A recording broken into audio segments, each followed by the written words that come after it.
Hi friends అందరికీ.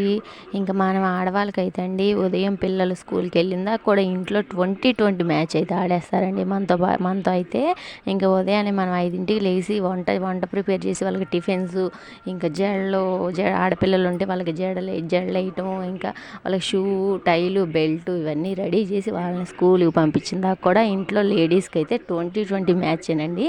ఇంకా అలా ఉంటుంది మా ఇంట్లో అయితే. ఇంకా నేను ఈరోజు అయితే పిల్లల కోసమని టమాటా రైస్ అయితే ప్రిపేర్ చేస్తున్నాను. ఇది ఇంకా నువ్వు చెప్పేదేంటి మాకు కూడా వచ్చు అనుకుంటున్నారా? రాని వాళ్ళు చూడండి. ఇంకా టమాటా రైస్ కావాల్సిన పదార్థాలన్నీ కూడా నేను చూపించాను కదండి. మనకి ఇంట్లో బిర్యానీ దినుసులు ఉంటాయి కదా, అవి కొంచెం వేసుకొని ఇంకా దాంట్లో చెక్క, లవంగం, బిర్యానీ ఆకు ఇవన్నీ కూడా వేసుకొని కొంచెం అల్లం వెల్లుల్లి పేస్టు, ఇంకా దాంతోపాటు ఒక టమాటా, పచ్చిమిర్చి, ఉల్లిపాయ కూడా వేసుకొని మొత్తం ఫ్రై అయిన తర్వాత దాంట్లో కొంచెం ఉప్పు, కారం, పసుపు వేసుకొని ఇంకా గ్లాస్కి 2 గ్లాసులు వాటర్ అయితే పోసుకొని ఇంకెలా అయితే